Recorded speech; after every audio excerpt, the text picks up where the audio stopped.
এবং এই বাজেট অধিবেশনে 21শে মার্চ রাজ্যের মাননীয় অর্থমন্ত্রী শ্রী প্রণজিৎ সিংহ রায় দিন রাত খেটে এই বাজেট উনি পেশ করেছেন। আমরা নিজেরাও দেখেছি, আমার পূর্ববর্তী বক্তারাও বলেছেন, সমস্ত মিনিস্টার্স, অনারেবল মিনিস্টার থেকে আরম্ভ করে অন্যান্য আধিকারিকরা সবাইকে ডেকে ডেকে তাদের যে ডিপার্টমেন্টের কি কি চাহিদা আছে সে প্রায়োরিটি বেসে সেইভাবে বাজেটে উনি রেখেছেন। আমি এর জন্য মাননীয় অর্থমন্ত্রী শ্রী প্রণজিৎ সিংহ রায় মহোদয়কে এই 2025-26 অর্থ বছরে যে বাজেট উনি পেশ করেছেন আমি ওনাকে ধন্যবাদও দেব, পাশাপাশি এই বাজেটকে আমি পূর্ণ সমর্থন জানাচ্ছি।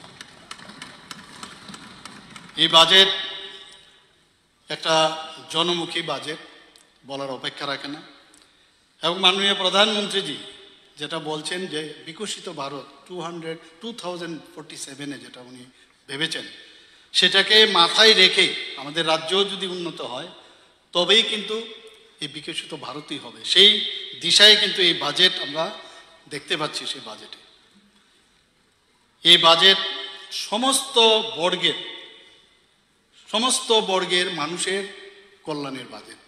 যদি আমরা মহিলাদের বলি, শিক্ষার্থীদের কথা বলি, যুব সম্প্রদায় বলি, দিব্যাঙ্গন বলি, জনজাতি, তপশিলি জাতি, ওবিসি, সংখ্যালঘু, কর্মচারী, পেনশনার, ইভেন প্রাক্তন জওয়ান, তাদের বিষয়েও এখানে এই বাজেটের মধ্যে আমরা দেখতে পাই। সর্বোপরি আম জনতার কল্যাণে এই বাজেট।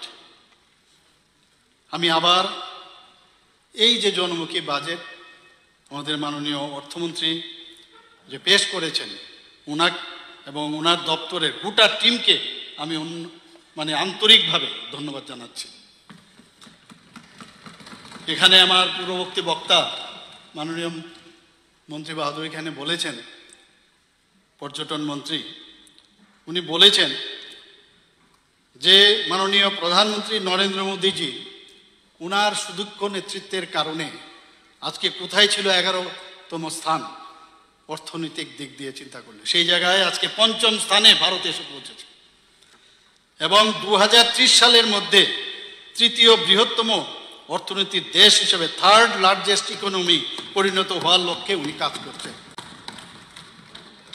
মাননীয় প্রধানমন্ত্রী নরেন্দ্র মোদীজির মার্গদর্শনে বিকশিত ভারত গড়ার লক্ষ্যে আমাদের দেশের মাননীয় অর্থমন্ত্রী শ্রীমতী নির্মলা সীতারামনজি গত 1 ফেব্রুয়ারি 2025-এ সংসদে যে জনমুখী অভূতপূর্ব কেন্দ্রীয় বাজেট উনি পেশ করেছেন, তার জন্য আমি মাননীয় প্রধানমন্ত্রী নরেন্দ্র মোদীজি এবং মাননীয় অর্থমন্ত্রী শ্রীমতী সীতারামনজি মহোদয়কে এই সভা থেকে ওনাকে আমি ধন্যবাদ জানাচ্ছি। এবং এই বাজেট বিশ্বের দরবারে ভারতকে অর্থনৈতিকভাবে শক্তিশালী করবে সেটা আমরা নিশ্চিত। এই রাজ্যের মানুষ, বিরোধীরা অনেক কিছুই বলছেন, এই হচ্ছে সেই হচ্ছে না ইত্যাদি নেগেটিভ কথাবার্তা। আজকে খুব ভালো লাগলো যে গতকাল আমাদের পরিষদীয় মন্ত্রী বলেছেন যে কমিউনিস্টদের একটা ইউনিভার্সিটি করা যায় কিনা, উনি বলছিলেন রিসার্চ হবে। তো এত কিছু হচ্ছে, এমনভাবে কথা বলেন ওনারা যে সামনের বার এই ওনারা চলে আসবেন এবং মানুষ ওনাদের পিছনে ছুটছেন, কিন্তু দেখা যায় যে শূন্যের কোঠায় চলে এসছে, নোটার সাথে ওরা কম্পিটিশন করছে। আর 2023-এর বিধানসভার ইলেকশনে এমন একটা অবস্থা হয়েছিল, এই জুটি যে করেছিল কত রকমের ক্যালকুলেশন আমাদের কানে আসতো, এইবার কোথায় যাবে মুখ্যমন্ত্রীর থেকে আরম্ভ করে সবাইকে ফেল। কিন্তু সেই জায়গায় মাননীয় প্রধানমন্ত্রী নরেন্দ্র মোদীর কারণে আমরা আবার দ্বিতীয়বারের জন্য বিজেপি নেতৃত্বাধীন সরকার এখানে প্রতিষ্ঠিত হয়েছে। মাননীয় মুখ্যমন্ত্রী বাজেট সম্পর্কে যে ধারণা আমার আগে কিন্তু ছিল না, বাজেট সম্পর্ক জানতে হবে সেই বিষয়টা কিন্তু এখন পড়াশোনার কারণে বুঝতে পারছি যে বাজেটটা কি। আমরা যে কোনো বাজেট যে কোনো দেশেই হোক রাজ্যেরই হোক একটা বছরের জন্য তার সুনির্দিষ্ট যে অর্থনৈতিক পরিকল্পনা, আনুমানিক যে রাজস্ব আদায়, তার আয় ও ব্যয়ের একটা সুস্পষ্ট রূপরেখা, এটা হচ্ছে বাজেট। তাছাড়া বাজেট শুধু বাজেট হলে হবে না, তার একটা নির্দেশ বাজেটে নির্দেশিত হয় নাগরিকের কল্যাণের বিভিন্ন সেক্টরে, বিশেষ করে শিক্ষা, স্বাস্থ্য, পরিকাঠামো উন্নয়ন এবং সামাজিক কল্যাণে তার ব্যয় বরাদ্দের বিষয় সমূহ, যেটা এবারের বাজেটে আমরা সেটা দেখতে পেলাম। এবং আমি আশা করি যে আগামী বছর আরও সুন্দর বাজেট আমাদের মাননীয় অর্থমন্ত্রী সেটা পেশ করবেন এবং বোঝা যায় মর্নিং শোজ দ্য ডে, এবার কিন্তু বোঝা গেছে tip of the iceberg.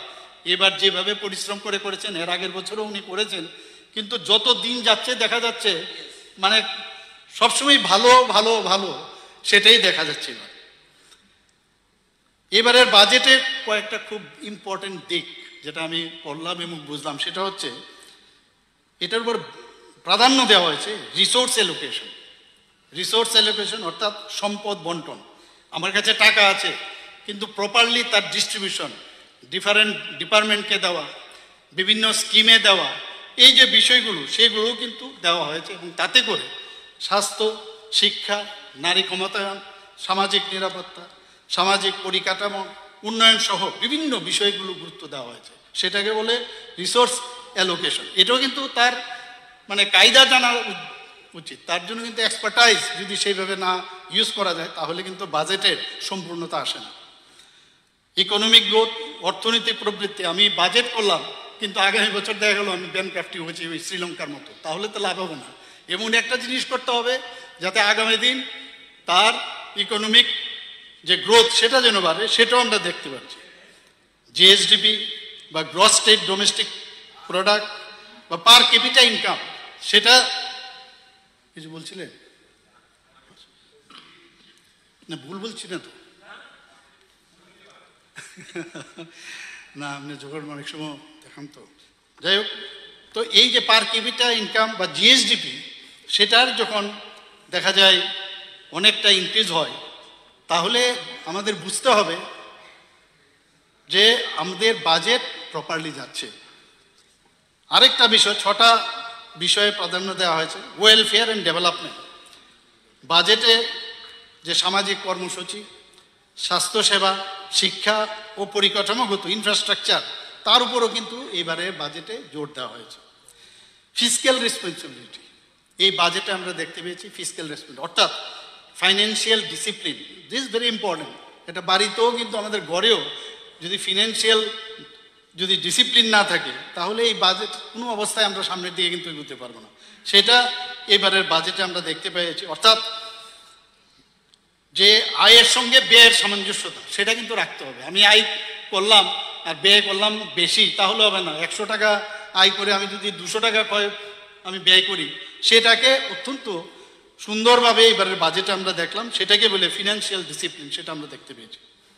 Revenue planning, রাজস্ব পরিকল্পনা, এখানে আগের থেকে বুঝতে হবে আমার কোথার থেকে আমার ট্যাক্স আসতে পারে, নন ট্যাক্সেও কোথার থেকে আমাদের ট্যাক্স মানে আয় আসতে পারে এবং তার কৌশল যে নির্ধারণ সেটার মধ্যে রেভিনিউ প্ল্যানিংয়ে সেটা বোঝা যায়। এবারের বাজেটে সেটাও আমরা দেখতে পেয়েছি। ট্রান্সপারেন্সি, অ্যাকাউন্টেবিলিটি, বাজেট পেশ হবে, সবাইকে জানাতে হবে আমরা এই বাজেট আমরা করছি, সব মানুষ যেন জানে, এর মধ্যে লুকোনোর কোনো বিষয় নেই। সেই 6টা যে বিষয় আমি বললাম এবারের বাজেটে সেটা আমরা দেখতে পেয়েছি মাননীয় অধ্যক্ষ মহোদয়। এবারের 2025-26 অর্থ বছরে যেটা বারবার আমার পূর্ববর্তী বক্তারা সবাই বলেছেন যে বাজেট মানে আমরা সবাই আগে তাকিয়ে থাকতাম যে করের বোঝা তো দেবে না, এবারও কিন্তু সেই করের কোনো স্থানই নেই, করের কোনো বোঝাই নেই। অনিমেষবাবু গতকালকে উনিও বলেছেন, এত সুন্দর বক্তব্য উনি বাজেটের উপর দিয়েছেন। I must give you thanks, ও খুবই ভালো বক্তব্য রেখেছেন।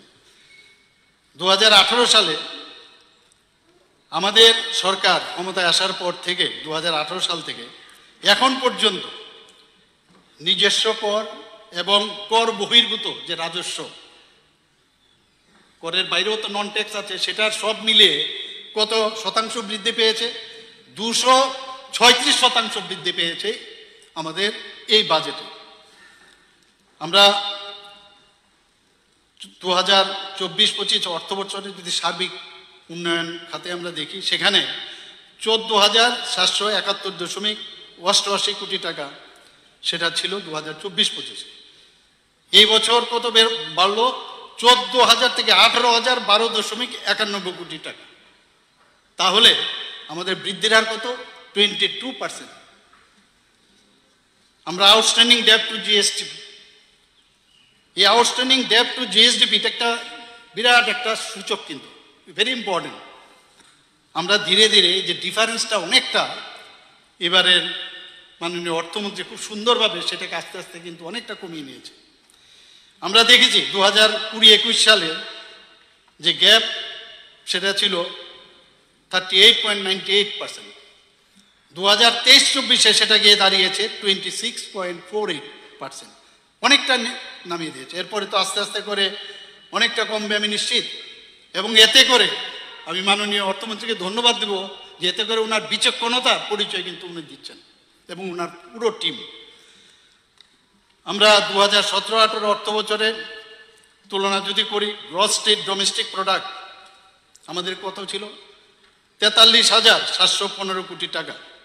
এখন 2024 অর্থ বছরে, যেটাকে অ্যাডভান্স এস্টিমেট বলে, 91,224 কোটি টাকা হয়েছে এবার। এবং আমি এই হাউসকে জানাতে চাই, আমরাও বলি অনেক জায়গায়, হয়তো অনেকে জানেন যে নর্থ ইস্টের মধ্যে জিএসডিপি স্টেট হিসাবে ত্রিপুরা হচ্ছে দ্বিতীয়, আসামের পরে। ভাবা যায় কিন্তু ছোট্ট প্রদেশ, তারপর আমরা নর্থ ইস্ট রিজনের মধ্যে এখন সেকেন্ড পজিশনে আছি। জিএসটি সংগ্রহ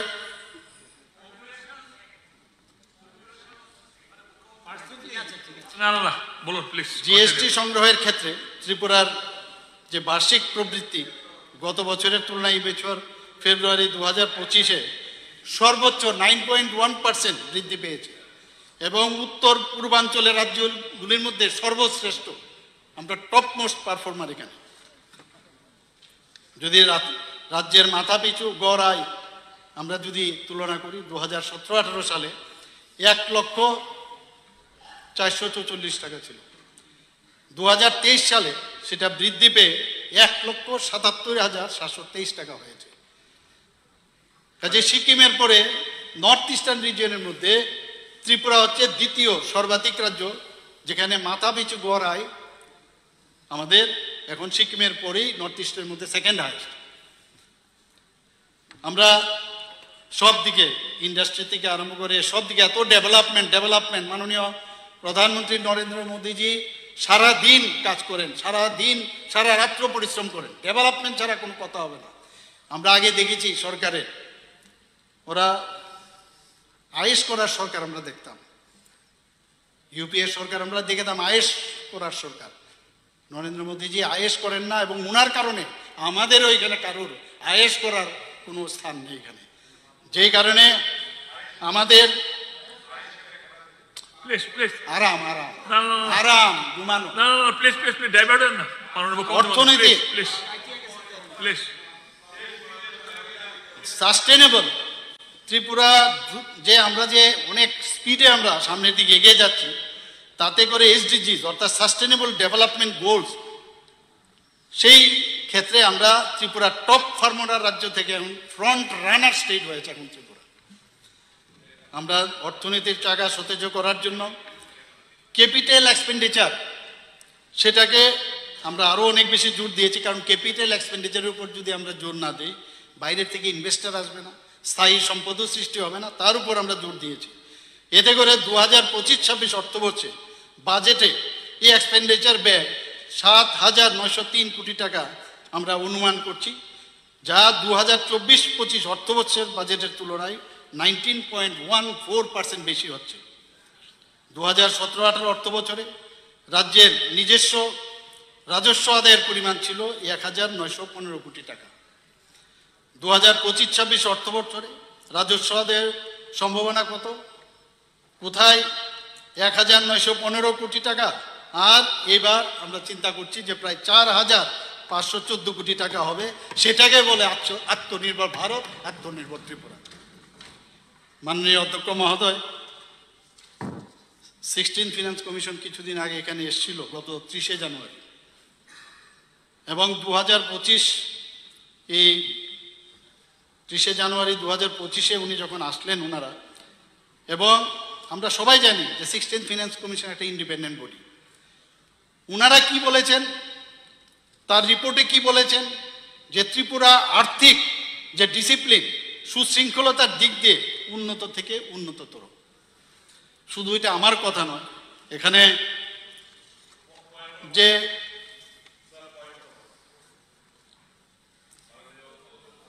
ফিনান্স সেক্রেটারি এখানে একটা ইন্ডিয়ান এক্সপ্রেসে বলেছেন, উনি বলেছেন, আমি বলছি please continue.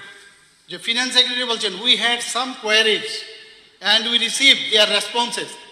The CM had made concluding remarks. Based on the presentation and discussions, we find that the state's financial condition is sound. Debt is on the decline and committed expenditure is also reducing. These indicate sound financial management. শুধু Indian এক্সপ্রেসই শুধু বলেনি, এখানে Pratibadi Kalam, North East colour, Tripura observer, Tripura দর্পণেও সেটা বলা হয়েছে। মুখ্যমন্ত্রীর বক্তব্য আমরা আগেও পাইনি। আপনিও বিরোধী দল ছিলেন, আমরাও ছিলাম, রতনবাবু ছিল, যখন মানিক বাবু বক্তব্য রাখতেন দিতেন চিফ মিনিস্টার, আমাদেরকে অ্যালাউ করেনি। প্লিজ প্লিজ ডিস্টার্ব করবেন না। মাননীয় অধ্যক্ষ মহোদয়, আমরা গত বছর বলেছিলাম, না না ভুল থাকলে প্রমাণিত করবেন। আমরা গত বছর বলেছিলাম আমাদের বাজেট ছিল 27,804 কোটি টাকা, কিন্তু রিভাইজ এস্টিমেটের পর সেই সংখ্যা দাঁড়ায় কত আমরা সবাই জানি, অলরেডি আমার পূর্ববর্তী বক্তারা বলেছেন, 30,296 কোটি। এটা বুঝতে হবে এর অর্থটা কি। যেখানে আমরা বিইতে বলেছি 27,804, সেটা আরিতে গিয়ে কত দাঁড়ালো, 30,296। এর অর্থটা কি দাঁড়ায়? এখানে মাননীয় বিধায়ক গোপালবাবু অর্থনীতি নিয়ে পড়াশোনা করেছেন। এখানে দেখবেন স্টেটমেন্ট 1-এ এখানে 2 এবং রোমান 2-তে স্পেশাল অ্যাসিস্ট্যান্স ফর ক্যাপিটাল ইনভেস্টমেন্টে এখানে দেখেন, যদি আপনি লেখা আছে, কি লেখা আছে, 850 কোটি টাকা। এখন গিয়ে সেটা দাঁড়িয়েছে 2,516 কোটি। এবং 1-এর 3 নম্বরে state share of union taxes and duties এখানে কত আছে, 8,636 কোটি টাকা, যা দাঁড়িয়েছে 10,248 কোটি। এর অর্থ কি হচ্ছে, যে ফিনান্সিয়াল যে ডিসিপ্লিন আমাদের, সেটা প্রপারলি আমরা করছি বলেই সময় মতো টাকা আমরা খরচা করছি এবং তার প্রবণতাও আছে। সেই কারণে কেন্দ্রীয় সরকার থেকে অতিরিক্ত টাকা কিন্তু আমাদের বরাদ্দ করার ফলেই কিন্তু এই অঙ্কটা বেড়েছে। এখানে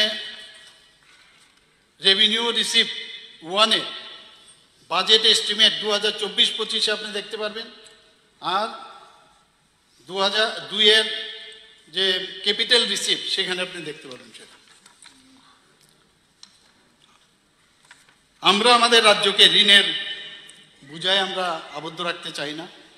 এই বছর আমাদের একটা সেন্ট্রাল মন্ত্রণালয় থেকে একটা ডিরেকশন আছে যে 3% মধ্যে আমাদের জিএসডিপির যে 3%, তার মধ্যেই আমাদের ঋণ নিতে হবে। সেটা কিন্তু আমাদের সেই সীমার মধ্যেই আমরা ঋণ রেখেছি। 2025-26 সালের জন্য আমরা বাজার ঋণ হিসাবে মাত্র 1,225 কোটি টাকার বিধান আমরা রেখেছি। রাজ্য সরকার এক্সটার্নাল এইডেড প্রকল্পের আওতায় সর্বাধিক যেসব প্রকল্প আমরা নিয়েছি সেগুলো শেষ করার জন্য আমরা চেষ্টা করছি। বর্তমানে আমাদের কাছে 10টা প্রকল্প চলমান।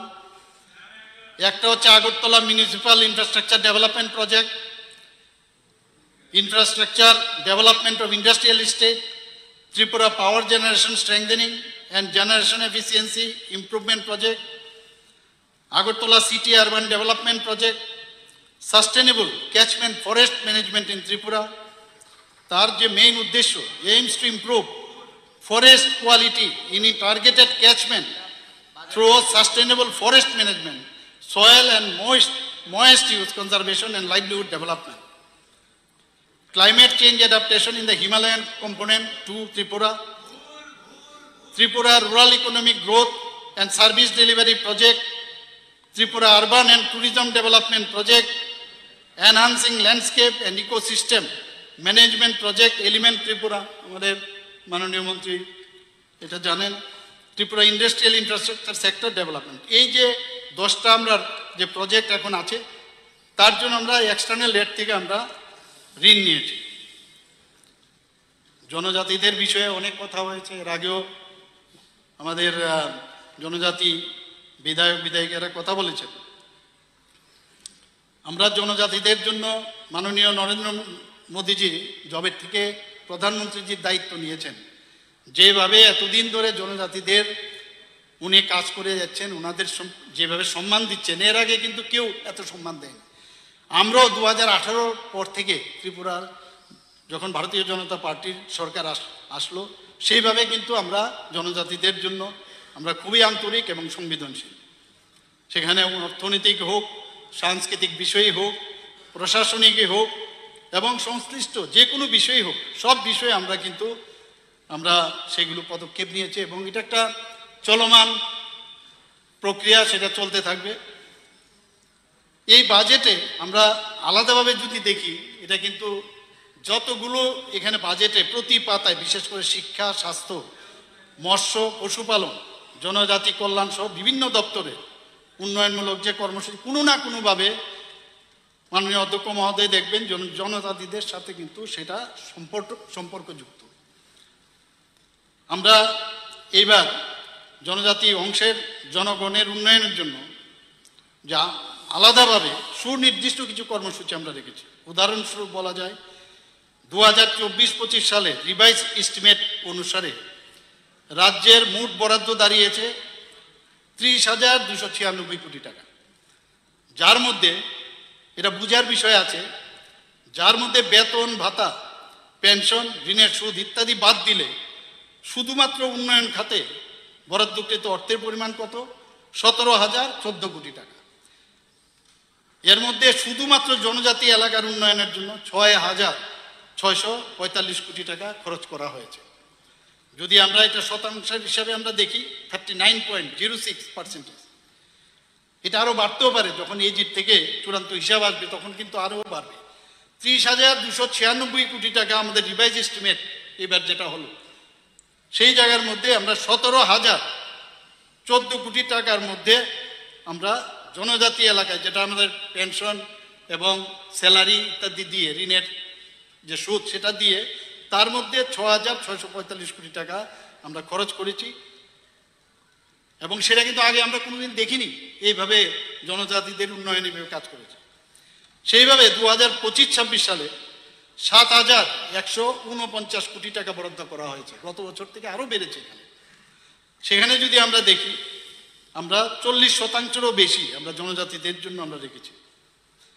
বাজেটের শুধু না, তাছাড়াও জনজাতি এলাকার উন্নয়নে আরও অনেক বেশি খরচ করা হচ্ছে, যেমন রুরাল ইনফ্রাস্ট্রাকচার ডেভেলপমেন্ট ফান্ড, যা নাবার্ড থেকে পাওয়া যায়, এবং এর আওতায় আমরা বছরের পর বছর অনেক ইনফ্রাস্ট্রাকচার আমরা কিন্তু ডেভেলপ করেছি। আমরা এক্সটার্নালি এডেড প্রজেক্ট যেগুলো আমরা নিয়েছি, তার বেশিরভাগই দেখা যায় জনজাতি এলাকার মধ্যেই, সেগুলো আমরা ইনফ্রাস্ট্রাকচার বা আদার্স যেসব উন্নয়ন, রাস্তাঘাট, স্কুল, কলেজ, সব আমরা এক্সটার্নাল এডেড প্রজেক্ট জনজাতি এলাকায় আমরা খরচ করছি। রাজ্যে অনেক জাতীয় সড়ক নির্মিত হচ্ছে, আমরা জানি। আমরা মাননীয় প্রধানমন্ত্রী নরেন্দ্র মোদীজি আমাদেরকে ন্যাশনাল হাইওয়ে দিয়েছে, 6টা ন্যাশনাল হাইওয়ে দিয়েছে, 4টা অন প্রিন্সিপাল উনি ন্যাশনাল হাইওয়ে অনুমোদন দিয়েছে। এর মধ্যে বেশিরভাগ জনজাতি অধ্যুষিত এলাকা দিয়ে কিন্তু এই যে রাস্তাগুলো গেছে, সেই জায়গাগুলোর মধ্যে কি হয়েছে, যখনই কোনো জমি অধিগ্রহণের বিষয় দাঁড়ায়, তাহলে এই যে টাকা, এবং সেটা একটা ভালো অ্যামাউন্ট কিন্তু জনজাতিদেরকে দিতে হয়েছে, তাতে করে তাদের কিন্তু আর্থসামাজিকও উন্নয়ন সেখানে হয়েছে। এইসব প্রকল্প ছাড়াও জনজাতি ভাই বোনদের বিভিন্ন দপ্তর থেকে, এখানে এমন কোনো দপ্তর নেই যেখানে জনজাতিদের কথা চিন্তা ভাবনা করা হয় না।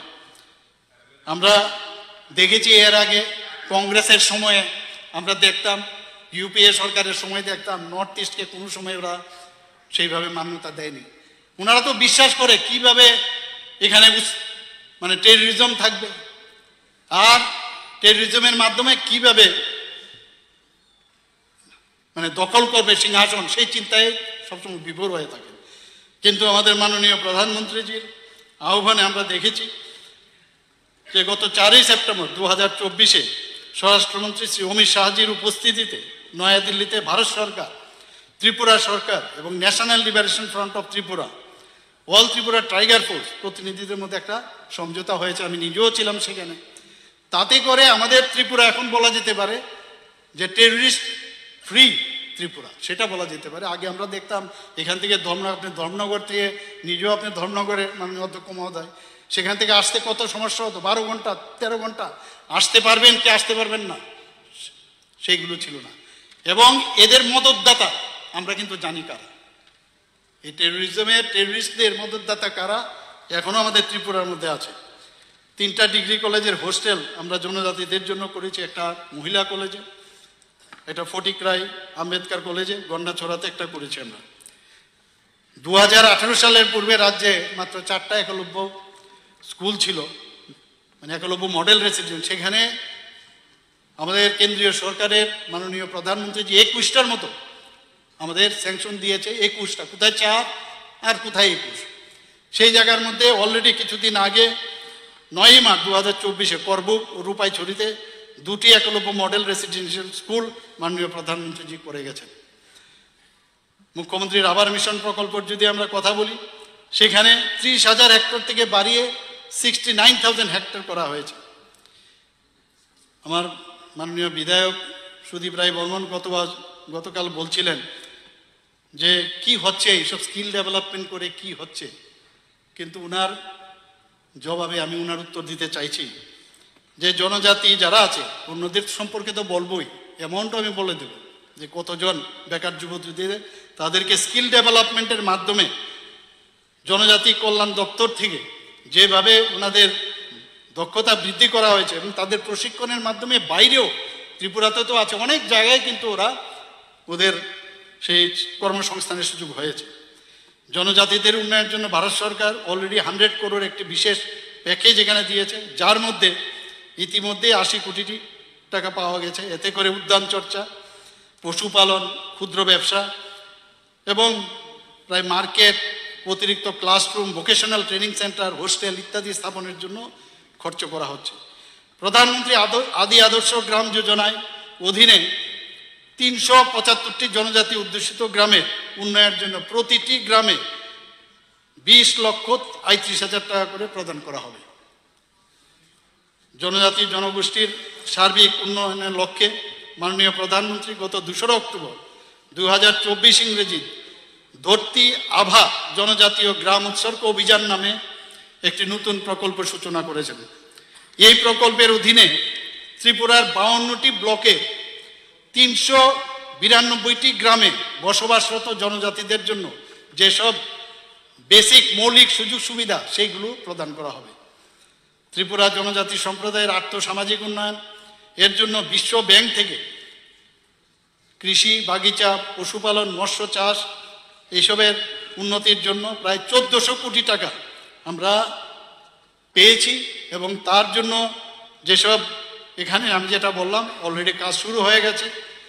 জনজাতিদের শিক্ষা, স্বাস্থ্য, পুষ্টি, স্যানিটেশন, পানীয় জল এবং জীবিকাকে কেন্দ্র করে 15ই নভেম্বর 2023 সালে জনজাতি গৌরব দিবসে মুখ্যমন্ত্রী ট্রাইবাল ডেভেলপমেন্ট মিশন নামে একটি প্রকল্প চালু করা হয়। এবারের বাজেটে যেটা আমি একটু আগে বললাম, এমন কোনো ডিপার্টমেন্ট নেই যেখানে এই বাজেটের মধ্যে আমাদের জনজাতিদের টাচ করেনি, এরকম কোনো ডিপার্টমেন্ট নেই। এখানে এবারের বাজেটে আমি আবার মাননীয় আমাদের অর্থমন্ত্রীকে ধন্যবাদ দেব যে ওনাদের যে সংস্কৃতি এবং সেটাকে সংরক্ষণের জন্য, বিশেষ করে ওনাদের যে বাদ্যযন্ত্রাদি, এটা তো আমরা কোনোদিন আগে ভাবিনি, সেগুলোর জন্য একটা কর্মশালার আয়োজন করেছেন। এর জন্য ব্যয় রাখা হয়েছে 3 কোটি টাকা। শুধু তাই নয়, মেধাবী উপজাতি শিক্ষার্থীদের যাতে মানসম্মত একটা এডুকেশন পায় তার জন্য মুখ্যমন্ত্রী উপজাতি উন্নয়ন মিশনের অধীনে সুপার 100 প্রোগ্রাম চালু করা হবে। এতে করে যারা সর্বভারতীয় স্তরে জি, নিট, ইউপিএসসি ইত্যাদি সাফল্যের সম্ভাবনা এতে করে বৃদ্ধি পাবে। এর জন্য 2025-26 অর্থ বছরে 3.10 কোটি টাকা ব্যয় করা হবে। ভারত সরকারের অলরেডি আমার পূর্ববর্তী বক্তারা বিভিন্ন যারা নেতৃবৃন্দরা এখানে আছেন, আমাদের মন্ত্রী বাহাদুর থেকে আরম্ভ করে বিধায়ক বিধায়িকারা বলেছেন, জল জীবন মিশন প্রকল্প শুরুর আগে রাজ্যের 7,50,000 পরিবারের মধ্যে শুধুমাত্র 0.24 লাখ পরিবারকে ট্যাবের মাধ্যমে জল সংযোগ দেওয়া হয়েছিল। কত পার্সেন্টেজ? 3.26%। আর এখন সেটা বর্তমানে কোথায় দাঁড়িয়েছে? 6,39,000 পরিবার, অর্থাৎ 85.12%, যা জাতীয় গড় 79.98%কেও ছাপিয়ে গেছে।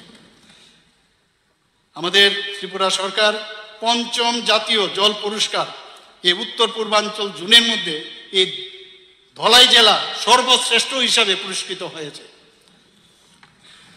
প্রধানমন্ত্রী জন আরোগ্য যোজনায় এখন পর্যন্ত রাজ্যের 5,49,000 পরিবারের মধ্যে 15 লক্ষ, অলরেডি 100% স্যাচুরেশন হয়ে গেছে। এখানে 15,72,095 জন সুবিধাভোগীকে আয়ুষ্মান কার্ড দেওয়া হয়েছে। 4,08,788 যারা বেনিফিশিয়ারি আছে বিভিন্ন হাসপাতালে এই প্রকল্পের আদায় তারা বিনা পয়সায় বিনামূল্যে চিকিৎসা পরিষেবা পেয়েছে। এতে করে প্রায় 222,42 লক্ষ টাকার দাবি নিষ্পত্তি করা হয়েছে। চিফ মিনিস্টার জন আরোগ্য যোজনার কথা যদি আমরা বলি, এই বিষয়ে আমার পূর্ববর্তী বক্তা বলেছেন যে চিফ মিনিস্টার জন আরোগ্য যোজনায় এখন পর্যন্ত রাজ্যে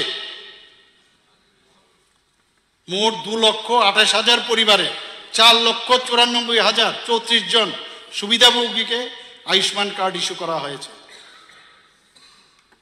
প্রধানমন্ত্রী কিষাণ সম্মান নিধিতে 2,39,875 জন কৃষককে 2 বছরে 287,16,00,000 টাকা এবং বিগত 8 বছরে 842,62,00,000 টাকা দেওয়া হয়েছে। মুখ্যমন্ত্রী ইন্টিগ্রেটেড ক্রপ ম্যানেজমেন্ট প্রোগ্রামে রাজ্যের 1,46,144 হেক্টর জমির জন্য বরাদ্দ করা হয়েছে 25 কোটি। মাননীয় অধ্যক্ষ মহোদয়, আমাদের এ বিষয়ে আগে আলোচনা হয়েছে। PM সূর্যঘর মুফত বিজলি যোজনা, এই প্রকল্পে এখন পর্যন্ত প্রায় 12,726 জন গ্রাহক রেজিস্ট্রেশন করেছে।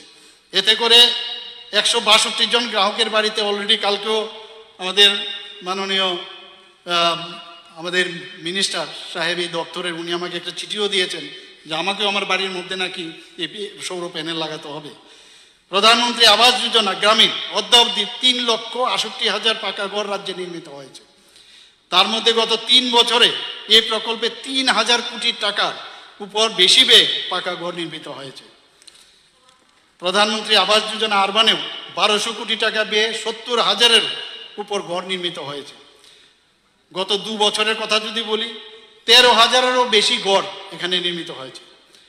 স্বচ্ছ ভারত মিশন 2014 সালে মাননীয় প্রধানমন্ত্রী নরেন্দ্র মোদীজি দেশ জুড়ে তার কর্মসূচি চালু করেছিলেন এবং 2019 সালে আমাদের রাজ্যের গ্রামীণ জনবসতি এলাকা এই যে ODF ওপেন ডেফিকেশন ফ্রি এলাকা হিসাবে স্বীকৃতি লাভ করে মাননীয় অধ্যক্ষ মহোদয়।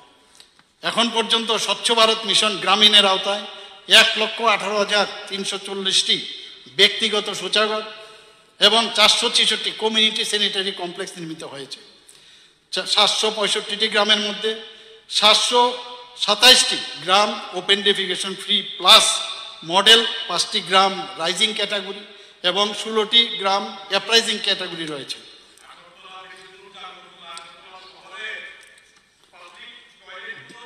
মাননীয় অধ্যক্ষ মহোদয়, দীনদয়াল উপাধ্যায় গ্রামীণ কৌশল্য যোজনায় প্লেসমেন্ট ভিত্তিক প্রশিক্ষণ কর্মসূচিতে গত 3 বছরে 5,223 জন গ্রামীণ যুবক যুবতী প্রশিক্ষণ দেওয়া হয়েছে। মাননীয় বিধায়ক মহোদয়, কালকে আমি শুনছিলাম উনি এটা বলেছিলেন, এই যে আমাদের আপনি যে বলছিলেন কি হয়, ওরা কোথায় যায় ট্রেনিং নেওয়ার পরে, আপনার অবগতির জন্য জানাচ্ছি যে ওদের এখন পর্যন্ত গত 3 বছরে 5,223 জন যারা গ্রামীণ যুবক যুবতী তাদেরকে প্রশিক্ষণ দেওয়া হয়েছে দীনদয়াল উপাধ্যায় গ্রামীণ কৌশল্য যোজনায়।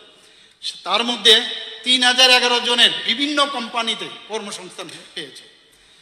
2017 সাল থেকে চালু হওয়া প্রধানমন্ত্রী মাতৃ বন্দনা যোজনার অধীনে 1,42,759 জন মহিলা সুবিধা পেয়েছে।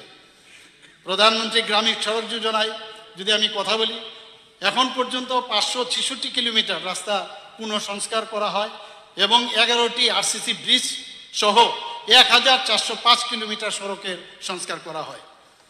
বলেছে এই সরকার নাকি অনেক রকম পরিকল্পনা করে এরপরে ভুলে যায়। আমি একটা মোটামুটি সত্তর দেওয়া সম্ভব নয়, সময় কম, তবে আমি একটা বলি 2023-24 অর্থবর্ষে অধ্যক্ষ মহোদয় Tripura rural roads development agency কর্তৃক প্রধানমন্ত্রী গ্রামীণ সড়ক যোজনায় PMGSY 12টি জনপথকে হ্যাবিটেশন সংযোগকারী 55.911 কিলোমিটার রাস্তা নির্মাণ করা এবং PMGSY 2 and 3-এ 55.79 কিলোমিটার রাস্তাকে উন্নত করা হয়।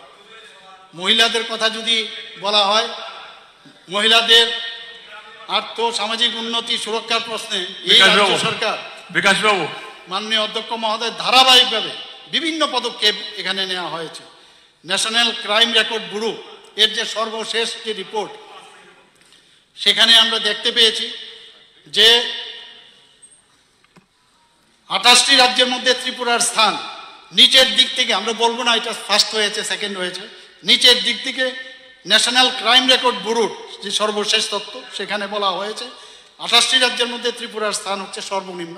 ওভারঅল যদি আমরা দেখি সব প্যারামিটারে আমরা এখন তৃতীয় স্থানে রয়েছি। So far this law and order situation is concern. রাজ্যে বিজেপি সরকারের সময়কালে মহিলাদের জন্য ওমেন এম্পাওয়ারমেন্ট পলিসি তৈরি করা হয়েছে। এর আগে আমরা কিন্তু দেখিনি, যা বিগত 30 বছরেও তৎকালীন সরকার করে উঠতে পারেনি। মুখ্যমন্ত্রী কন্যা আত্মনির্ভর যোজনায় ছাত্রীদেরকে যাতে আরও বেশি উচ্চশিক্ষায় উৎসাহিত করা যায়, তার জন্য কিছুদিন আগে 14ই মার্চ এখানে স্কুটি দেওয়া হয়েছে প্রায় 140টার মতো CBSE এবং TBSE থেকে যারা পাশ করেছে 12 ক্লাস তাদেরকে দেওয়া হয়েছে। নিশ্চয়ই আপনারা দেখেছেন সেটা। শুধু তাই নয়, 2018-19 সাল থেকে 2022-23 পর্যন্ত মোট নবম শ্রেণীতে পাঠরত তাদেরকে 1,22,509 জন ছাত্রীকে বিনামূল্যে সাইকেল বিতরণ করা হয়েছে। মাননীয় অধ্যক্ষ মহোদয়, জাতীয় স্তরের শিক্ষা প্রতিষ্ঠানে যাতে উচ্চশিক্ষা লাভ করতে পারে ছাত্রীদের জন্য মাত্র 3% সুদের হারে ঋণের ব্যবস্থা করা হয়েছে। রাজ্য সরকার স্নাতক ও স্নাতকোত্তর পাঠরত ছাত্রীদের জন্য, আমার মনে আছে সেটা আমার ভাই ফোটার সময় সেটা আমি ডিক্লেয়ার করেছিলাম যে ভর্তি ফিস, কলেজ উন্নয়ন ফিস এবং পরীক্ষা সংক্রান্ত ফি যাতে মুকুব হয়, এবং সেটা এখন কার্যকরী করা হয়েছে। পরিবহন দপ্তরে এখানে পরিবহন মন্ত্রী মহোদয় এখানে আছেন, ওনার এখানে 45 জন মহিলাকে ড্রাইভিংয়ের ওনাকে ট্রেনিং দেওয়া হয়েছে, তাদেরকে ড্রাইভিং লাইসেন্সও দেওয়া হয়েছে। যেখানে সরকারি মার্কেট স্টলের কথা যদি উঠে, সেখানে 50% স্টল মহিলাদের জন্য সংরক্ষণের ব্যবস্থা করা হয়েছে। 181 টোল ফ্রি নাম্বার দেওয়া হয়েছে, যে কোনো সমস্যা মহিলাদের যখন হবে ইমিডিয়েটলি তাৎক্ষণিক সাহায্যের জন্য এই টোল ফ্রি নাম্বারটা দেওয়া হয়েছে। আমাদের এই সরকার আসার পর আমরা hub for empowerment of women সেটা রাজ্য স্তরে এবং প্রতিটা জেলায় আমরা সেটা উইমেনদের জন্য আমরা করেছি। ওয়ান স্টপ সেন্টার বা তার নাম আরেকটা সখী সদন, সেই স্থাপন 8টি জেলায় আমরা করেছি। অর্থাৎ যে কোনো একটা জায়গায় গেলে সব ধরনের যে তাদের যে সমস্যা একই ছাদের নিচে সব ওনাদের যে সমস্যাগুলো সমাধান হবে, যার নাম দেওয়া হয়েছে ওয়ান স্টপ সেন্টার বা সখী সদন। আমাদের 8টা ডিস্ট্রিক্ট, মাননীয় অধ্যক্ষ মহোদয়, 8টা ডিস্ট্রিক্টের মধ্যে আমরা মহিলার দ্বারা পরিচালিত 9টা আমরা থানা, মহিলাদের থানা আমরা করেছি, 9টি পুলিশ থানা। ওয়েস্ট ডিস্ট্রিক্টে আমরা 2টো করেছি। Sexual harassment of women at work প্লেসে, তার জন্য আমরা সব সরকারি অফিস ও বেসরকারি প্রতিষ্ঠানে আমরা ইন্টারনাল কমপ্লেইন কমিটি গঠন করেছি। এছাড়াও রাজ্যের 8টি জেলায় জেলা শাসকের অফিসে আমরা লোকাল কমিটি গঠন করেছি। মাননীয় অধ্যক্ষ মহোদয়, মহিলা ও কন্যা সন্তানদের জন্য রাজ্য সরকারের প্রায় 8 ধরনের বিভিন্ন সামাজিক সুরক্ষা ভাতা প্রদান করা হচ্ছে। মহিলাদের ক্ষমতায়ন ক্ষেত্রে পঞ্চায়েত নির্বাচন অনুষ্ঠিত হওয়ার পর মাননীয় প্রধানমন্ত্রীজি বারবার বলছিলেন যে গ্রাম পঞ্চায়েতগুলো শুধু মহিলার দ্বারা পরিচালনা, এরকম কয়েকটা গ্রাম পঞ্চায়েত করার জন্য। আপনার মাধ্যমে আমি সবাইকে অবগতির জন্য জানাচ্ছি, ত্রিপুরাতে আমরা 4টি গ্রামে সম্পূর্ণভাবে মহিলার দ্বারা সেখানে পরিচালনা হচ্ছে, এবং যারা অফিসার আছে তাদেরকেও আমরা সেখানে মহিলা আমরা সেখানে দিয়েছি। পিঙ্ক টয়লেটের কথা বলা হয়েছে, you told me that time. Pink টয়লেটের কথা বলা হয়েছে যাতে মহিলারা সুবিধা পায়, যে দূর থেকে যেন যেখানে পুরুষও যাবে সেটা যেন না হয়। আমরা যেটা বলি সেটাই করি। আমরা রাজ্যে নারী শক্তি ক্ষমতায়নের সবচেয়ে বড় যে আমরা যে জায়গাটা সেটা হচ্ছে TRLM, আজীবিকা মিশন, ত্রিপুরা গ্রামীণ আজীবিকা মিশন। সেখানে এখন পর্যন্ত 53,623টি স্বসহায়ক দল আছে, যার মোট সদস্য সংখ্যা 4,84,000। শহরেও তদ্রূপ ত্রিপুরা আরবান লাইভলিহুড মিশন, সেখানে 5,941টি গঠন করা হয়েছে স্বসহায়ক দল। সেখানেও প্রায় 63,743 জন মহিলা এর সাথে যুক্ত হয়েছে। লাখপতি দিদি ভারত সরকারের একটি বিশেষ উদ্যোগ, যার মূল উদ্দেশ্য হচ্ছে গ্রামীণ এলাকায় যারা স্বসহায়ক দল তাদের বার্ষিক যে আয় সেটা যেন ন্যূনতম 1 লক্ষ টাকা সুনিশ্চিত করা যায়। তার জন্য এই যে বিশেষ উদ্যোগ সেটা নেওয়া হয়েছে। তার জন্য লাখপতি দিদি ত্রিপুরাতে এখন 91,871 জন লাখপতি দিদি হয়েছে। স্বসহায়ক দলের দিদিদের সশক্ত করতে মাননীয় অধ্যক্ষ মহোদয়ের মাধ্যমে আমি সবাইকে জানাতে চাই যে 746 কোটি 80 লক্ষ টাকার ফান্ড প্রদান করা হয়েছে, যার মধ্যে 2017-18 অর্থবৎসরের পূর্বে শুধুমাত্র কত দিয়েছে 32 কোটি 67 লক্ষ টাকা দেওয়া হয়েছিল। আর আমাদের সরকার আসার পর 714 কোটি 16 লক্ষ টাকা দেওয়া হয়েছে। TSR ব্যাটালিয়নও আমরা প্রায় 137 জন মহিলা জওয়ান। একটু ধৈর্য ধরুন, একটু প্লিজ, আমি কিন্তু আপনাকে ডিস্টার্ব করিনি, প্লিজ ধৈর্য ধরুন, একটু শুনুন, ভালো লাগবে, মানে একটু শুনুন প্লিজ, কাইন্ড পেশেন্স, পেশেন্ট। আমি জানি আপনি একটু ইমপেশেন্ট থাকে, একটু একটু একটু পেশেন্ট, প্লিজ প্লিজ। জমি ক্রয়ের ক্ষেত্রে মহিলাদের স্ট্যাম্প ডিউটি 1% হ্রাস করা হয়েছে। আমাদের সরকার মহিলাদের জন্য কর্মক্ষেত্রে, আমি দেখেছি আপনি যখন আমার পেশেন্টও ছিলেন খুব অধৈর্য ছিলেন, আমাকে বসাতে খুব অসুবিধা হতো। Please patient, be patient, be patient, please please please please. ছাড়ুন। আমাদের সরকার মহিলাদের জন্য কর্মক্ষেত্রে 33% সংরক্ষণ চালু করেছে। মুখ্যমন্ত্রী এইবারের প্রস্তাবে আমি যেটা বললাম, মাননীয় আমি অর্থমন্ত্রীকে আমি ধন্যবাদ দেবো যে মুখ্যমন্ত্রী কন্যা বিবাহ যোজনা, এই বিষয়ে এখানে আমার পূর্ববর্তী বক্তা বলেছেন। মুখ্যমন্ত্রী বালিকা সমৃদ্ধি যোজনা, সেটাও একটা নতুন প্রকল্প, আমি আর বিশদভাবে এখানে বলতে চাইছি না। দিব্যাঙ্গদের বিষয়েও আমাদের এই সরকার আসার পর, যেখানে 2013 থেকে 2018 সালে মাত্র 4টি জেলায় DDRC ছিল, আমাদের এই সরকার আসার পর আরও 4টা এখানে DDRC চালু করা হয়েছে, ডিস্ট্রিক্ট ডিসেবিলিটি রিহ্যাবিলিটেশন সেন্টার। আগে দিব্যাঙ্গদের জন্য সামাজিক ভাতা কত ছিল 700 টাকা, আর আমাদের সরকার আসার পরে মাসিক 2000 টাকা করা হয়েছে। সরাসরি নিয়োগের ক্ষেত্রে আগে মাত্র 3% সংরক্ষণ ছিল, এখন তা বাড়িয়ে করা হয়েছে 4%। 2018 সালের আগে দিব্যাঙ্গজনদের সরকারি চাকরিতে প্রমোশনের ক্ষেত্রে কোনো সংরক্ষণ ছিল না। আমাদের সরকার আসার পর সেখানে 4% সংরক্ষণ চালু করা হয়েছে। নরসিংগড়ে হাফওয়ে হোম চালু করা হয়েছে, ত্রিপুরা প্যারা গেমস আয়োজন করা হয়েছে, ইউনিভার্সাল আইডেন্টিটি কার্ড চালু করা হয়েছে। আমাদের কিছুদিন আগে বিশালগড়ে পূর্ব লক্ষ্মীবিলে নর্থ ইস্টের মধ্যে প্রথম আর্টিফিশিয়াল লিম্ব প্রস্তুতকারক সংস্থা, সেখানে ভূমি পূজনও করা হয়েছে। Tripura rights of persons with disability rules, সেটাও কার্যকর করা হয়েছে। এবারের বাজেটে এখানে এই বিষয়ে আলোচনা হয়েছে যে chief minister scheme for mentally challenge person, যারা মানসিকভাবে প্রতিবন্ধী, তাদেরকে 5,000 টাকা পেনশন দেওয়ার কথা বলা হয়েছে, এবং যারা 2,000 টাকা অলরেডি পাচ্ছে তাদেরকে 2,000 টাকা মাইনাস করে 3,000 টাকা অতিরিক্ত দেওয়া হবে। আগরতলাতে মানসিক প্রতিবন্ধীদের জন্য একটা এই যে বাজেট, এটার এই বিষয়টা কিন্তু আমার মনে হয় সবাই মিলে এখানে উঠে করতালি দিয়ে ধ্বনি ভোটে সেটাকে আপনার বলা উচিত যে এই মানসিক যারা প্রতিবন্ধী তাদের জন্য রিক্রিয়েশন সেন্টার আমাদের মাননীয় অর্থমন্ত্রী সেটা এবারের বাজেটে রেখেছে। মেধাবী দিব্যাঙ্গ ছাত্রছাত্রীদের জন্য chief minister meritorious award for disable চালু করা হয়েছে, যা আগে কখনো আমরা দেখতে পাইনি। এবারের বাজেটে যে ব্যতিক্রমী প্রকল্প, এবারে যেটা আমি বলেছিলাম, যারা চিফ মিনিস্টার অ্যাসিস্ট্যান্ট ফর যারা সান অফ আর্মি বা সিআরপিএফ পার্সোনাল, তাদের জন্য একটা প্রকল্প চালু করা হয়েছে। তার জন্য এই বাজেটে প্রায় 2,40,00,000 টাকা রাখা হয়েছে।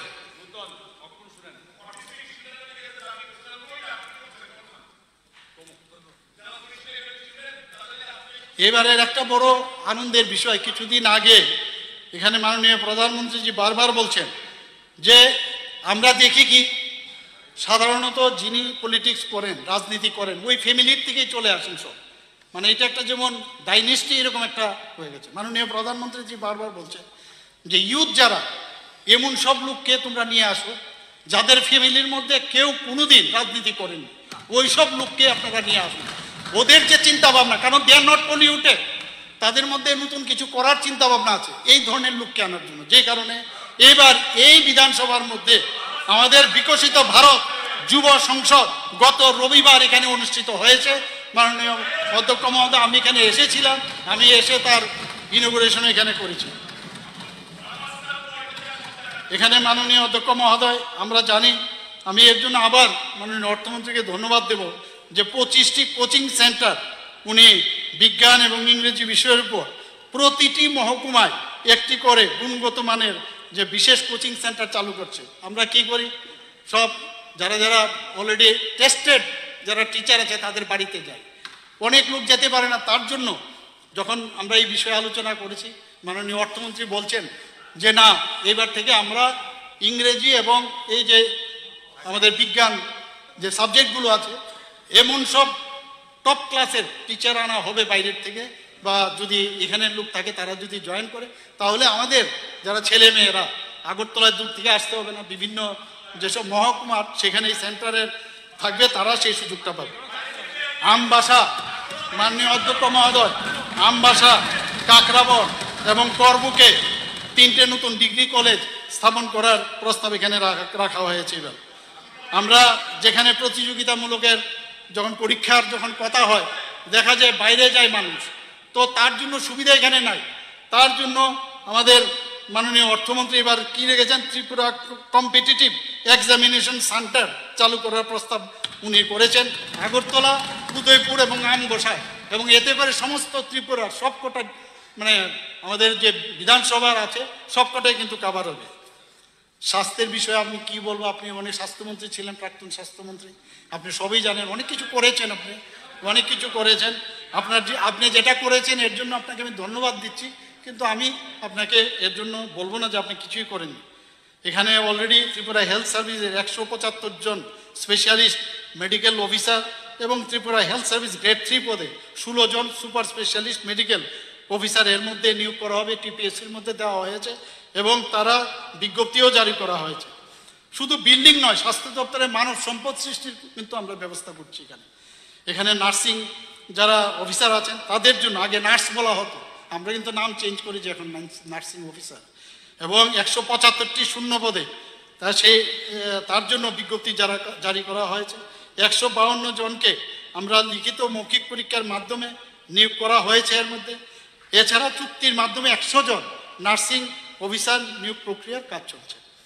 রোগীর উন্নয়ন যাতে আরও ভালো উন্নত পরিষেবা দেওয়া যায়, 433 জন নার্সিং অফিসারের পোস্ট সৃষ্টি এবং পূরণ করার কাজ প্রক্রিয়াধীন রয়েছে।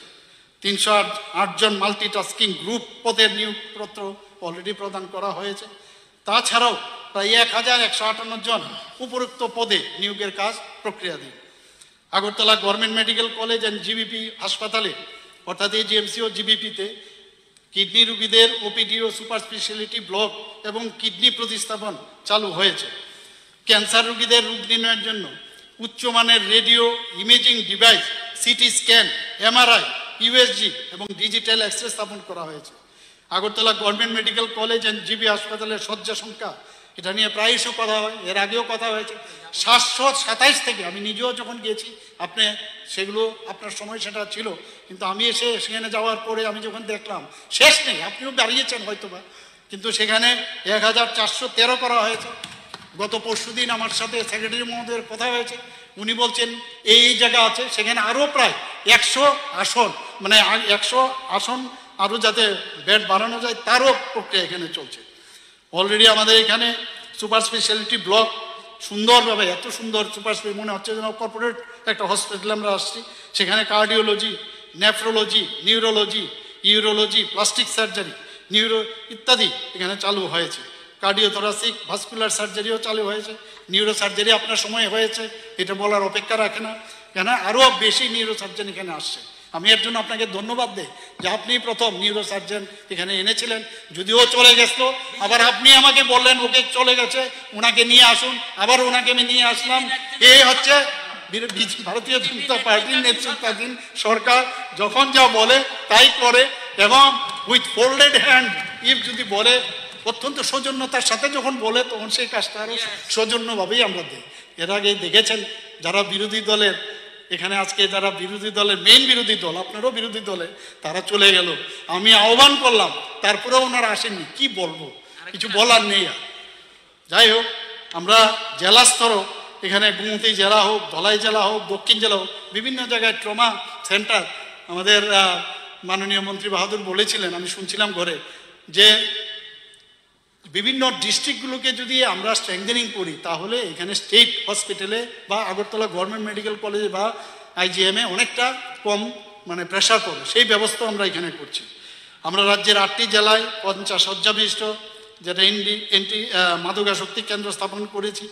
এর মধ্যে প্রায় 198 কোটি টাকা ব্যয় বিশ্রামগঞ্জে নেশামুক্তি কেন্দ্র আমরা সেখানে গড়ে তুলছি। রাজ্যের সার্বিক যে উন্নয়ন, তার জন্য 100টি হেলথ সেন্টার আমরা নির্মাণের জন্য 30 কোটি টাকা আমরা অনুমোদন দিয়েছি। এবং এখানে অনেক আছে, আমার আগের বক্তারা যেহেতু বলেছেন, আমি আর বেশ কিছু বলছি না এই বিষয়ে। স্বাস্থ্য বিভাগ এইবারের বাজেটের যে পূর্ত দপ্তরের কথা যদি আমি বলি, সেখানে দেখা যায় কেন্দ্রীয় সরকার রাজ্যের 923 কিলোমিটার জাতীয় সড়ক নির্মাণের অনুমোদন দিয়েছে, যার মধ্যে 2018 সাল থেকে এখন পর্যন্ত 409 কিলোমিটার জাতীয় সড়ক নির্মাণের কাজ শেষ হয়েছে।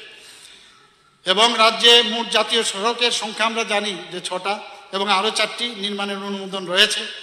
তা আমরা চেষ্টা করছি যে সবকটাই যেন, এর মধ্যে 4টা যে ইন প্রিন্সিপাল অনুমোদন দিয়েছিল, সেটার মধ্যে একটা যেটা কমলপুর, আমবাসা এবং ডুম্বুর হয়ে সেটা শান্তির বাজার যায়, সেই বিষয়ে আমি দিল্লিতে আমি কথা বলেছি। যানজট নিরসনের জন্য আমি মাননীয় আমাদের এই অর্থমন্ত্রীকে আবার ধন্যবাদ দেব, যে এখানে যানজটের যে এমন অবস্থা আগরতলা শহরে বিশেষ করে, সেখানে এটা আগরতলা এবং উদয়পুরে একটা ফ্লাইওভার নির্মাণ করা হবে। প্রথম পর্যায়ে 2টি ফ্লাইওভার, আরও ফ্লাইওভার হবে আগরতলায় রাধানগর থেকে আইজিএম হাসপাতাল পর্যন্ত, এবং সেটা 8.5 মিটার সেটা করা হবে। এবং 2.17 কিলোমিটার দীর্ঘ ফ্লাইওভার নির্মাণের কাজ পরিকল্পনা হয়েছে, তার জন্য 492 কোটি টাকা দিয়েছে। আমি ওনাকে ধন্যবাদ দেব। উদয়পুরের জগন্নাথ চৌমুহনী থেকে খিলপাড়া পর্যন্ত 1.60 কিলোমিটার ফ্লাইওভার নির্মাণ করার জন্য 355 কোটি টাকা এখানে ধরা হয়েছে। শুধু তাই নয়, আমাদের এখানে প্রধান প্রকল্পগুলোর মধ্যে PM গতিশক্তি প্রকল্পে, যেটা আমি একটু আগে বললাম, প্রায় যে কমলপুর শান্তির বাজার 148 কিলোমিটার সে তার দীর্ঘ, এবং সেইভাবেই আমরা যাতায়াতের জন্য আমরা কাজ করে চলছি।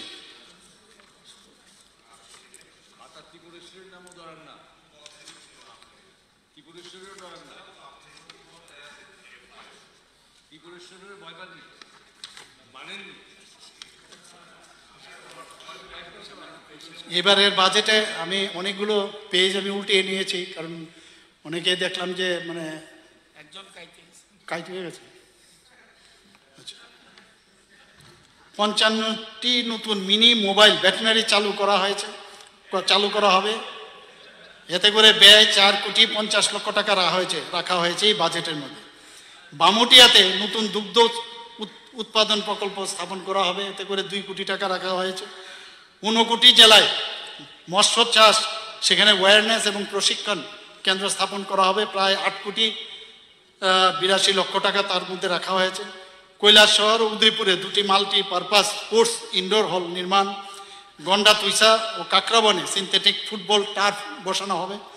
বাধারঘাট স্পোর্টস কমপ্লেক্সে 200 শয্যা বিশিষ্ট স্পোর্টস হোস্টেল নির্মাণ, 50টি ওপেন জিমনাসিয়াম স্থাপন, আগরতলা ভুলাগিরিতে গ্যালারি ও আন্তর্জাতিক মানের সুইমিং পুল, প্রাকৃতিক ফুটবল মাঠ, মাল্টিপারপাস স্পোর্টস হলের করে সেইভাবে সেই সুবিধা গড়ে তোলার মানে সেই বাজেটে রাখা হয়েছে। চিফ মিনিস্টার রাবার মিশনের আওতায় 20,485 হেক্টর জমিতে রাবার চাষ, 10টি রাবার প্রক্রিয়াকরণ যে কেন্দ্র এবং 3টি 100 শয্যা বিশিষ্ট জনজাতি হোস্টেল স্থাপন এবং 50 শয্যা বিশিষ্ট 60টি এসটি হোস্টেল নির্মাণ করার প্রবিধান এখানে রাখা হয়েছে। রাজ্য সরকার ওয়াকফ সম্পত্তির উন্নয়ন, এই বিষয়ে আমাদের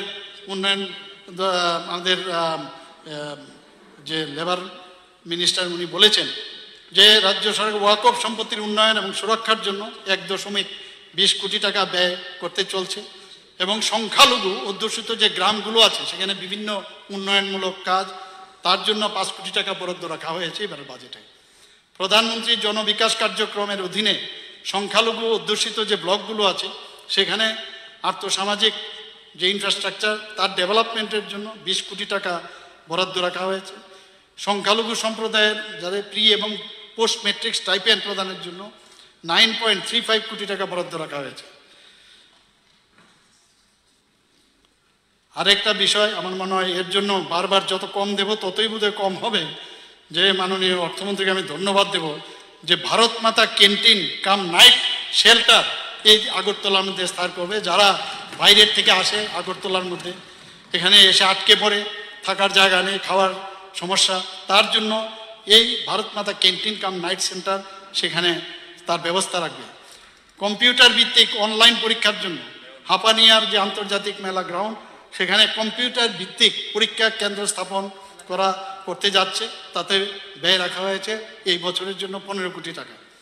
মাননীয় প্রধানমন্ত্রীজি বারবার বলছেন যে পুরনো যে থানাগুলো আছে সেইগুলোকে নতুন করে যদি করা যায় তাহলে ওখানে যারা মানে ইন্সপেক্টর থেকে শুরু করে যারা পুলিশ কর্মীরা আছে, এএসআই হোক যারা আছেন, তাদের কি হয় বাইরে যেতে অনেক দূরে যায়। যদি ওইখানে মাল্টি স্টোরি বিল্ডিং করা যায় তাহলে এক তো ফিল করবে যে আই এম অ্যাট হোম, তো তারা নিচেও কাজ করবে আবার উপরেও থাকবে। তো সেইভাবে আমরা পশ্চিম আগরতলা থানা, পূর্ব আগরতলা থানা, বিলুনিয়া থানা, বাইখোরা থানা, বাগবাসা থানা, মধুপুর থানা এইগুলোর জন্য নতুন ভবন নির্মাণ করার জন্য এই বাজেটে রাখা হয়েছে। আগামীবার আস্তে আস্তে করে আমরা অন্যান্য জায়গাগুলো আমরা দেখব।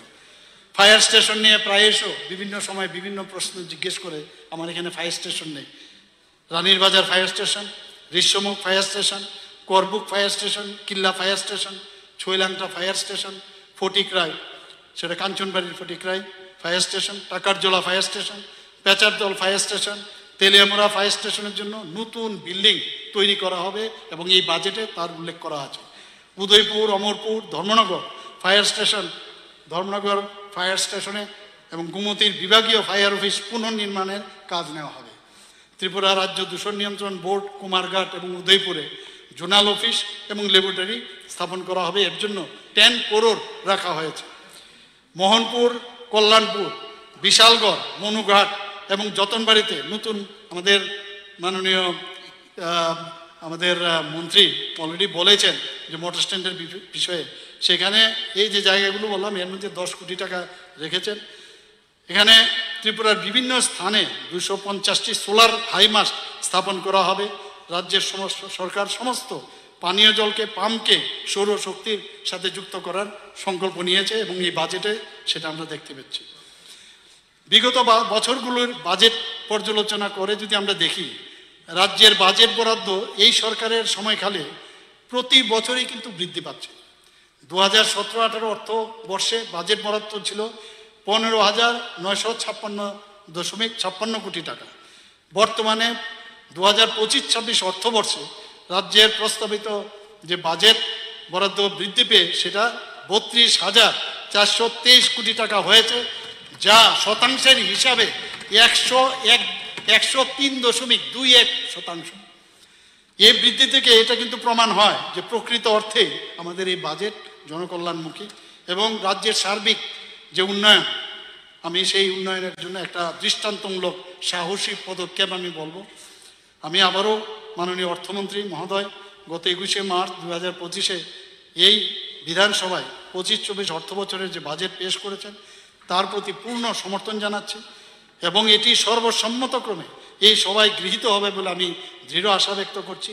তোর সঙ্গে বিরোধীদের যে আমি বলবো যে বিরোধিতা না করে এটাকে সাপোর্ট করুন, আশা করি আপনারা সেটা করবেন।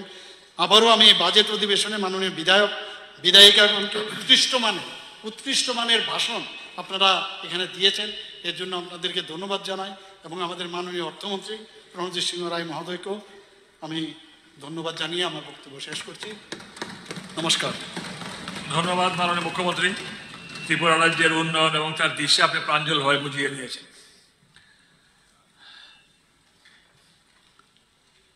সবার পরবর্তী কার্যসূচি ছিল 25-26 অর্থ বছরের ব্যয় বরাদ্দের সাধারণ আলোচনা হয়ে গেল।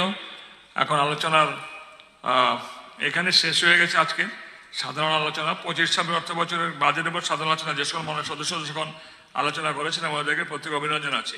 এখন ব্যয় বরাদ্দ এবং ছাঁটাই প্রস্তাবগুলোর প্রেক্ষিতে আলোচনা শুরু হবে। মাননীয় সদস্য অনুরোধ করছি ওনারা যেন ওনাদের আলোচনা নির্দিষ্টভাবে ছাঁটাই প্রস্তাবগুলো সীমাবদ্ধ রাখেন। এখন এই মাননীয় সদস্য শ্রী গোপাল রায় মহোদয়কে আলোচনা শুরু করার জন্য আমি আহ্বান রাখছি। আপনার কিন্তু একটাই আছে গোপাল বাবু, এবং সময় আমি আপনাকে বারবার বলে দিচ্ছি 15 মিনিটস। গোপাল বাবুর একটা তো, তারপরে 10 মিনিটস। একটা কথা বলি স্যার, দিয়েছিলাম 6টা, আপনি কেটে নিয়েছেন বা খেয়ে নিয়েছে কেউ, আমি জানি না। তবে আপনার সঙ্গে আমার একটা জেন্টেলম্যান এগ্রিমেন্ট হয়েছিল 25 মিনিট, আমি 25 মিনিটে বলি। না জেন্টেলম্যানস এগ্রিমেন্ট তো জেন্টেলম্যান বলছি। দেখুন স্যার, আপনি কিন্তু লম্ব কর্ণ আর বাম চোখে আপনি একটু কম দেখেন। প্রবলেমটা হলো কি জানেন? না প্লিজ, আমি আপনাকে ডিস্টার্ব করি না, আপনি আমাকে করবেন না। আপনি আমাকে ডিস্টার্ব করবেন। অধ্যক্ষ মহোদয়, আমাদের বিরোধী দলের যারা আছেন নাই 4:15